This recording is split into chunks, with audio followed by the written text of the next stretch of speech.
There are days when the world just feels too loud, not in the way of traffic or noise, but in that constant pull.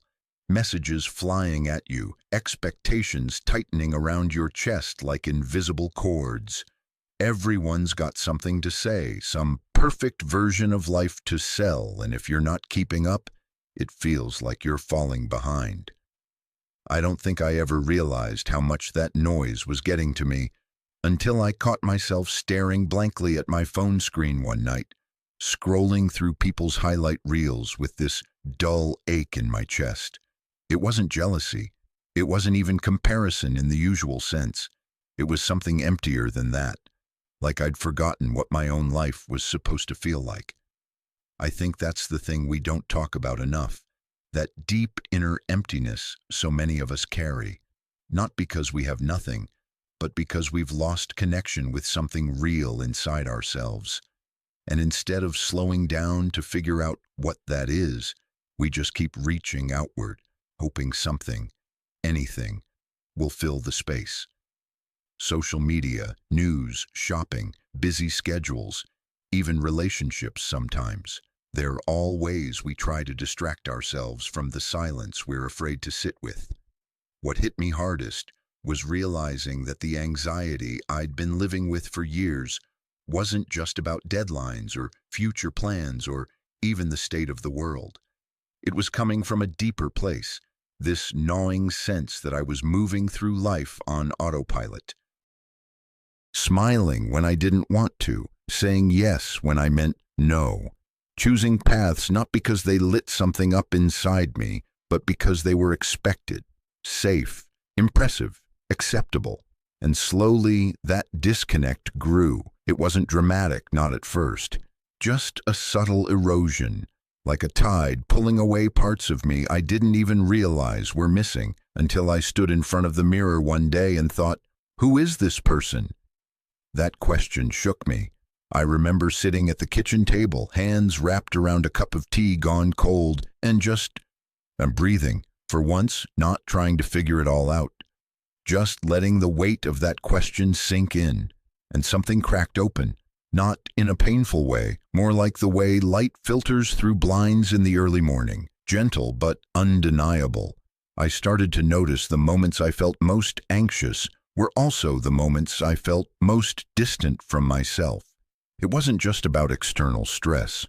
It was about internal dishonesty, about pretending I was okay with things that I wasn't, about performing a version of me that I thought people wanted, while quietly burying the parts that didn't fit the image. Carl Jung once said that anxiety is the dizziness of freedom. And I get that now, because once you realize how far you've drifted from yourself, you're faced with a choice. Either keep drifting and hope the numbness protects you, or start turning back, even if the way is unclear. That turning point didn't come with fireworks. There was no epiphany, no sudden clarity. It was more like a quiet whisper that said, this isn't it. This isn't who you are. And that whisper was enough to start walking in a different direction, slowly, shakily, but with a sense of something honest guiding me. The thing is, it's easy to mistake the world's chaos for the cause of our anxiety. And sure, the world can be overwhelming, but the most suffocating noise often comes from within, from the voice that tells you to keep it together, to keep up, to be who you think you should be, even when it's breaking you inside. I'm not saying I have it all figured out. I still get caught in the noise. I still feel that emptiness creep in sometimes, especially when I ignore what I need or silence my own voice to keep the peace. But I've learned to pause, to ask, is this really me? And more often than not, that question brings me back to something real. It's not always comfortable. In fact, it's often painful, realizing how many choices I made just to be liked, or to avoid conflict, or to fit a mold that was never mine. But pain can be honest. It tells the truth even when we don't want to hear it. And if we're willing to listen, it can guide us home. So if you've felt that emptiness, that strange, unshakable feeling that something's off, Even when everything looks fine, I want you to know you're not alone. There's nothing wrong with you. You're not broken. You're just waking up. And yeah, it's scary. But it's also the beginning of something real. Something that no algorithm, no achievement, no mask can give you. It's the beginning of returning to yourself. I'll tell you what happened next in a moment, but for now, just breathe. You made it this far, and that means something. It's strange how subtle the lies can be. Not the ones we tell others, but the ones we whisper to ourselves, just to get through the day. I used to think I was being strong by pushing through things that didn't feel right, by staying quiet when something bothered me, by smiling when I felt like screaming. It took me a long time to realize that wasn't strength, that was silence, that was erasure, and that erasure was feeding my anxiety more than any external pressure ever could. It wasn't always obvious. I mean, how do you know you're living a life that doesn't belong to you when you've spent so long convincing yourself that it does? That job I thought I wanted, the one that looked impressive on paper and made my parents proud. I didn't hate it, but it drained me in ways I couldn't explain. Every Sunday night came with a quiet panic, a tightness in my chest I chalked up to just stress. But it wasn't just stress, it was resistance, my soul resisting a life it hadn't chosen. I remember a conversation I had with a friend over coffee. We were both laughing about how tired we were, how we were functioning adults who were low-key falling apart. She joked, "At least you've got your life together." And I smiled, but inside I thought, if only you knew. That's what a lot of us do, right? We perform togetherness. We decorate our discomfort so no one has to see the cracks. But I've learned that anxiety loves those cracks. It seeps in through every little fracture between who we are and who we pretend to be. And it multiplies in the silence. There's something deeply unsettling about living in opposition to your inner truth. It doesn't always scream. Sometimes it's just a dull ache, like something inside you is being slowly pressed down day after day until you can't remember what it was like to breathe deeply without that weight on your chest. Jung talked about this dissonance, this gap between our inner essence and our outer choices, as one of the core causes of neurosis. And I see that now, not as theory, but as lived experience. Because every time I ignored my gut, every time I said yes when my body screamed no, every time I dismissed a quiet longing for something different, I was building that dissonance brick by brick. Eventually, the anxiety wasn't just emotional, it became physical. My body started keeping score, insomnia, random chest tightness, that ever-present buzzing under my skin that no amount of yoga or green tea could touch. I tried coping mechanisms, some healthy, some less so. But nothing really worked because I was trying to soothe symptoms without addressing the source. And the source was me, not in a self-blame kind of way, but in a self-honesty kind of way. It was the realization that I had built parts of my life on expectations that weren't mine, that I had ignored my own voice so many times it had gone quiet. And that's what really shook me. Not that I was anxious, but that I didn't know how to trust myself anymore. That's when the real work began. It started small. I began asking myself uncomfortable questions. Whose dream is this? Would I choose this if no one were watching? What would I be doing if I weren't afraid of disappointing anyone? Some answers came quickly. Others, well, I'm still figuring them out. But even asking was a breakthrough, because those questions cracked the surface of the script I'd been reciting for years. And beneath that script, there was something raw, something unfinished, but something mine. It's wild how terrifying it can feel to walk away from a life that looks good on the outside, but feels hollow inside. There's this guilt, this voice that says, you should be grateful. And I was. I am. But gratitude doesn't mean you stop growing. It doesn't mean you betray yourself to preserve appearances. The hardest part was accepting that I didn't need a dramatic reason to change. I didn't need to crash and burn to justify wanting something different. Sometimes the quiet realization that this isn't right for me is enough. I started saying no more, and not just to others, but to my own old patterns. I stopped forcing myself to be okay with things that didn't sit right. I gave myself permission to want more. Not more in the sense of achievement, but more alignment, more truth, more peace. And slowly, painfully, but surely, the anxiety began to shift. Not disappear, but shift. It was still there, but it felt different. Less like a monster under the bed and more like a message waiting to be heard. A guide, a compass pointing not to danger but to disconnection. That's when I really began to understand what Jung meant when he said that anxiety could be a gift. A hard one, yes, but a gift all the same. Because once you stop running from it, once you sit with it and ask what it wants you to know, it starts to speak in a new language, a language of realignment. And for the first time in a long time, I felt like I was listening. You know, people often ask how you beat anxiety, like it's some enemy to be conquered. But that's never how it felt to me. It wasn't a battle. It was a relationship, complicated, sometimes toxic, but never pointless. And once I stopped trying to silence it and started listening, it changed everything. I remember the exact moment the shift began. It was one of those mornings where everything was fine on the surface. Coffee brewed, emails sent, the usual rhythm of adult life.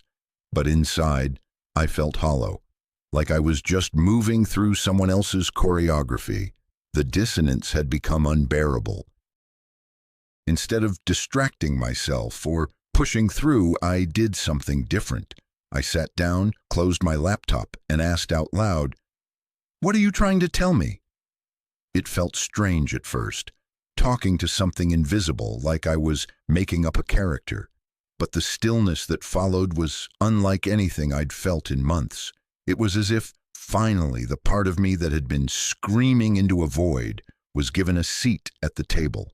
And what it said, or what I began to understand, was that my anxiety wasn't a flaw. It was a signal, a message, a compass pointing back to where I'd gone off course.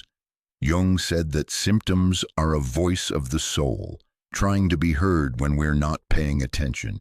And for the first time, I could see how my own symptoms, the restlessness, the tight chest, the irrational fears, were less about the world being unsafe and more about me living unsafely within myself. That hit hard. I started reflecting on all the moments I'd chosen comfort over truth, stability over growth, approval over authenticity. I saw how those choices weren't just moments. They were patterns, and patterns, when repeated long enough, become cages. But here's the thing, once you see the bars, you can't unsee them. So I began tracing the thread of my anxiety, not just where it hurt, but where it led. And what I found at the root wasn't madness or dysfunction. It was grief. Grief for the parts of myself I had abandoned, the dreams I had shelved, the words I never said, the truths I twisted to fit in. That grief was heavy. It came with tears and late-night journaling and some brutally honest conversations, mostly with myself. But it also came with relief. Because grief, as painful as it is, means you've started to care. It means you're acknowledging that something mattered, that you mattered. And in that space, between the grief and the relief, I began to find something I hadn't felt in a long time. Hope. Not the naive kind that says everything will be fine, but the grounded kind that says this pain has a purpose. I started thinking of anxiety not as a disorder, but as a disconnection, a signal that the life I was living no longer reflected the person I was becoming. And instead of seeing it as something to fix, I began treating it as something to follow, not blindly, but respectfully. That didn't mean I stopped being afraid. If anything, Paying attention made me even more aware of the fear, but also of its source. And fear, when you trace it all the way down, usually leads to something sacred, the parts of you that are still alive and fighting for expression. That's when I began to change my approach completely. I stopped asking, how do I get rid of this anxiety? And started asking, what part of me is trying to speak? That one shift, that single question, turned everything around. Because suddenly, anxiety wasn't the enemy. It was a doorway, a messenger, a mirror. And even though stepping through that doorway meant facing a lot of uncomfortable truths, it also meant stepping toward wholeness. I won't pretend the process was graceful. Some days felt like breaking down more than breaking through. But those were the days I grew the most. Not because I had answers, but because I stopped pretending I didn't have questions. And that's what healing really is, I think. Not becoming someone new, but remembering who you are beneath all the roles and fears and stories. When you treat anxiety as a message instead of a mistake, you begin to hear your life differently. You start noticing where you've been living out of alignment, not just in the big decisions, but in the tiny compromises that chip away at your soul. And little by little, you begin coming home to yourself. It's not quick, it's not clean, but it's honest. And honesty, real, soul-deep honesty, is where the healing begins. The funny thing about waking up is that once you start, you can't go back to sleep. Not really. You might try. You might even long for the simplicity of ignorance, the ease of not knowing. But once you've seen yourself clearly, even just for a moment, you can't unsee. And that's both the gift and the burden of self-awareness. It was around this time that I found myself drawn to Jung's deeper teachings. I'd always known him as the shadow guy, the psychologist who talked about the unconscious, archetypes, and dreams. But what resonated most wasn't the theory. It was the way he spoke of life's demands, not as obstacles, but as sacred tasks. He believed we each carry certain responsibilities, not just to survive, but to become whole. Not in a moralistic sense, but in a soulful one. To live in alignment with what he called the self, that deeper truth within us that's often buried beneath layers of fear, shame, and conditioning. The idea that neurosis wasn't a malfunction, but a sign that we've strayed from our own path, that hit me like a lightning bolt. I started asking myself different questions. Not what's wrong with me, but what am I avoiding? Not why am I broken, but what truth am I afraid to live? Jung named several core tasks that every person must eventually face: becoming independent from our parents, not just physically but psychologically, finding our own sense of purpose, giving back to something larger than ourselves, and finally, coming to terms with death, not just as an end, but as a teacher. I'll be honest, that last one shook me. Death had always been this abstract concept, something far off, irrelevant to my day-to-day worries. But once I started doing this work, it became clear. The fear of death was hiding in all kinds of places, in my reluctance to speak my truth, in my obsession with control, in my anxiety over time slipping by. And I realized I wasn't just afraid of dying, I was afraid of not living.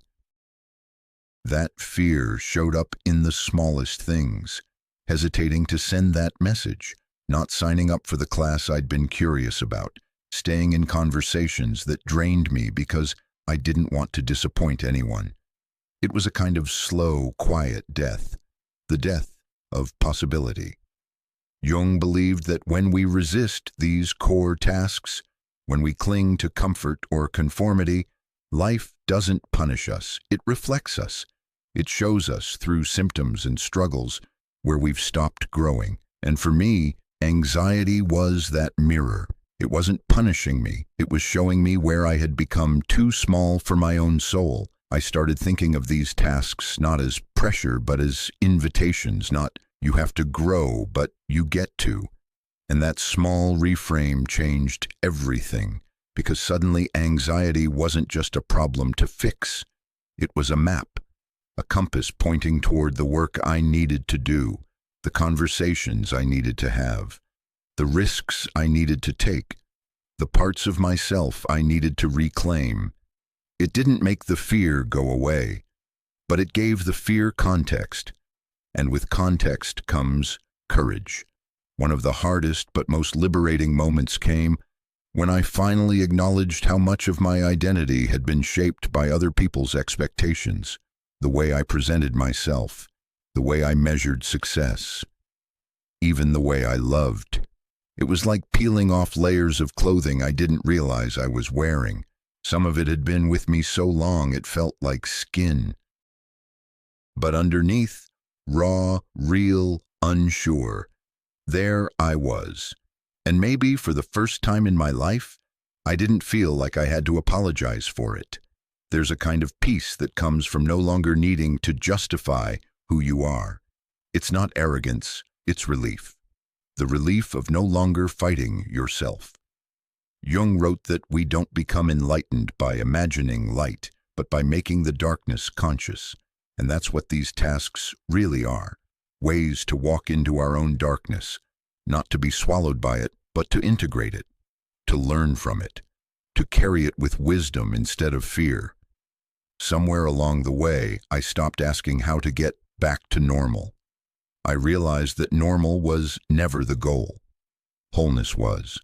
And wholeness includes the parts of you that are messy, afraid, uncertain, not just the polished ones. It's a slow unfolding, this path, one that asks more of you the deeper you go. But it also gives more clarity, more connection, more life. And as I kept walking, I started to see, maybe anxiety wasn't a sign that I was broken. Maybe it was a sign that I was finally waking up to the life I was meant to live. There's this moment, maybe you felt it too, when the weight inside you becomes too heavy to carry the same way anymore. It doesn't necessarily scream. Sometimes it just sighs, quietly, consistently, until one day you realize you're no longer carrying a life. You're dragging it. That was me.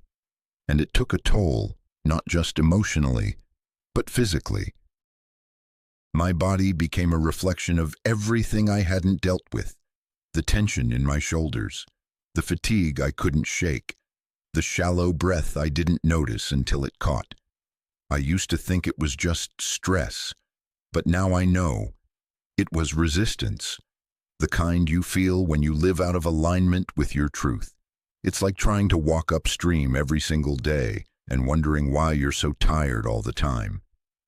Jung called it regression, this turning inward not to heal but to escape, a slow slipping into older, safer versions of ourselves when life's demands feel too big.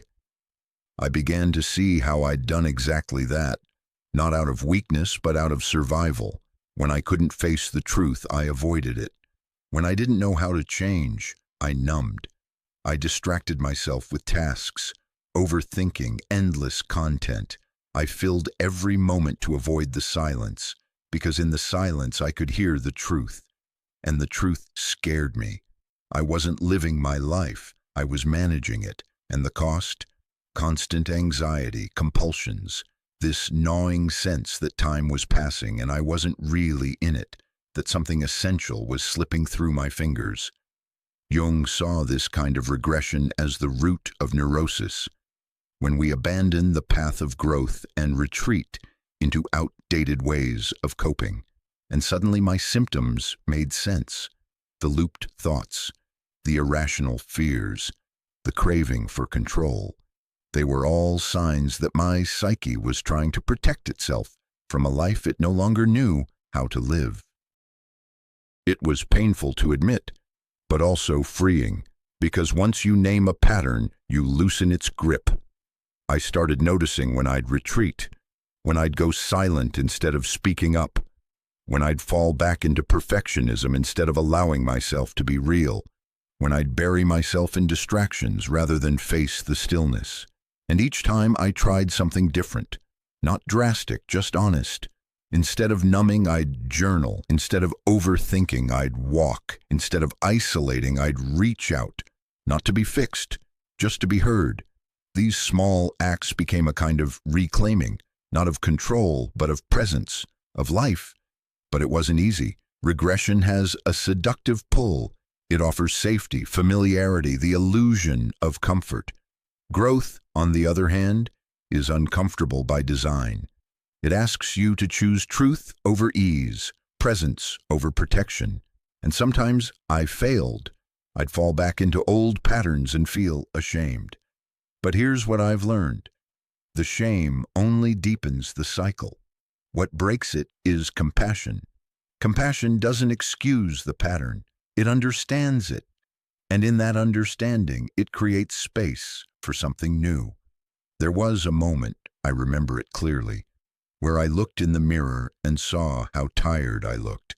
Not the kind of tired that sleep fixes, the kind that comes from carrying parts of yourself that no longer belong to you. I took a breath, put my hand on my chest, and whispered, "It's okay, you're learning, you're trying, that counts." It felt small, but it shifted something, because in that moment I wasn't demanding that I be fixed. I was meeting myself where I was, and from that place, not judgment but gentleness, I began to move forward again. Regression still visits me, especially on hard days, but now I recognize it for what it is, a sign that I am at an edge, that I'm being invited to grow again. And growth, I've learned, isn't a straight line, it's a spiral. Sometimes we return to the same place, not because we've failed, but because we're ready to see it differently, to meet it with more courage, more awareness, more love. And that, I think, is the beginning of real healing. Taking responsibility for your life isn't a single heroic act. It's a quiet, daily choice. And for me, it started with the smallest realization. No one was coming to save me from myself. It sounds dramatic, but it was humbling. Up until that point, a part of me believed that someone, a mentor, a partner, a therapist, the universe, would step in and make things make sense, fix the dissonance, clear the fog, rescue me from the weight of my own avoidance. But what I eventually had to face was this. The only person who could truly meet me in my mess was me. That was both terrifying and liberating. What Jung said about neurosis, that it's often the refusal to take responsibility for one's own problems, started to make a brutal kind of sense. I wasn't just anxious because of circumstances or genetics. I was anxious because I was avoiding ownership. I was outsourcing my power to people, to systems, to the past. I kept pointing outward, but the moment I turned that gaze inward, I realized how much of my own life I had been avoiding. There's a strange kind of relief in admitting, yes, this is mine. Not in a self-punishing way, not this is my fault, but this is my territory. I'm the one who has to tend it. And that's where the shift began. I started seeing my reactions differently. When I got triggered, instead of blaming the situation or retreating into silence, I began to ask, what's being touched in me? Where does this come from? And more importantly, what is this moment asking me to take responsibility for? Sometimes the answer was simple: to speak up, to set a boundary, to rest. Other times it was deeper: to stop expecting others to validate my worth, to release resentment I was still carrying, to acknowledge my own role in patterns I had outgrown but never questioned. It wasn't always pretty. In fact, some of the most powerful realizations were also the most painful. I had to admit I stayed in certain friendships not out of love, but out of fear. Fear of being alone, fear of being misunderstood. I had to see how often I'd chosen the comfort of victimhood over the discomfort of agency, how I'd let "life is hard" become an excuse to stay small. And let me be honest, some days I still do. But now, when I catch myself slipping into that old narrative, the one where everything is happening to me, I pause. I breathe. I remind myself that growth is not about perfection. It's about presence, about the willingness to stay in the room with your own discomfort long enough to understand it. Jung spoke about the moral effort it takes to truly become oneself. That phrase, moral effort, stayed with me, because he wasn't talking about morality in the sense of being good or righteous. He meant the courage to face your own limitations, your own fears, your own resistance, without flinching, to stop deceiving yourself, to stop hiding behind distractions or justifications. That kind of honesty takes strength, but more than that, it takes kindness, the kind of kindness that holds you accountable without shame, that says, yes, you've made mistakes, but you're still worthy of showing up. You're still worthy of changing. And I think that's what true responsibility is. It's not about blame. It's about power, not the kind that dominates, but the kind that liberates. There was a night, quiet, ordinary, when I sat on the floor of my apartment and wrote down everything I was avoiding, conversations, decisions, dreams. And one by one, I looked at them and said, I see you, I'm not running anymore. It was a turning point, not because everything changed overnight, but because I did. I stopped waiting. I started choosing, not just once, every day, even when it's hard. Even when I fall short. Because the truth is, responsibility doesn't mean you get it right all the time. It means you stop pretending someone else will live your life for you. And when you make that choice, even once, you start to rebuild a kind of inner trust. You begin to believe in your own capacity to handle life. Not because it's easy, but because it's yours. That belief, I've found, is stronger than fear, stronger than shame, stronger than anxiety. It doesn't silence the noise entirely, but it gives you something solid to stand on when the waves come. And they will come. But now, when they do, I don't get swept away so easily, because I know whose life I'm standing in. Mine. There's a quiet kind of revolution that happens when you stop running, not from the world, but from yourself. And when that running stops, something beautiful begins, a return, not to the person you used to be, but to the one you were always becoming underneath it all. That's where I found myself. After the noise, the unraveling, the grief, the work, there came a stillness, not the stillness of defeat, but the stillness of presence, of finally sitting with myself and not feeling the urge to flinch or fix, just being there, with everything I had once tried to outrun. It was the first time I felt like I was truly home, and not because anything external had changed, but because I had. I had stopped seeing anxiety as the enemy and started recognizing it as a teacher. One I never asked for, but one who had led me back to a truth I had forgotten, that I am not a problem to be solved, that my pain is not a weakness, that my sensitivity is not a flaw, that my longing for meaning, for honesty, for peace is not naive, but sacred. Jung spoke often of individuation, the process of becoming whole, of integrating the fragmented parts of ourselves into something true and real. And while it sounds abstract, I began to see what it looked like in daily life. It looked like speaking up when I used to stay silent. It looked like resting without guilt. It looked like forgiving myself for not knowing what I didn't know. It looked like letting go of who I thought I had to be in order to love who I actually am. And slowly, things softened. The panic that once lived just beneath my skin eased. The racing thoughts quieted, not because they vanished, but because I no longer believed every one of them. I had created space, and not to control everything, but to meet it with awareness, with breath. That's the secret no one tells you, that healing doesn't always feel like fireworks or breakthroughs. Sometimes it feels like waking up and realizing you're no longer afraid to feel. to sit with what is without rushing to change it, to trust that you are not fragile for having wounds. You are strong because you're willing to tend them. I began reconnecting with parts of myself I hadn't touched in years, my curiosity, my creativity, my joy.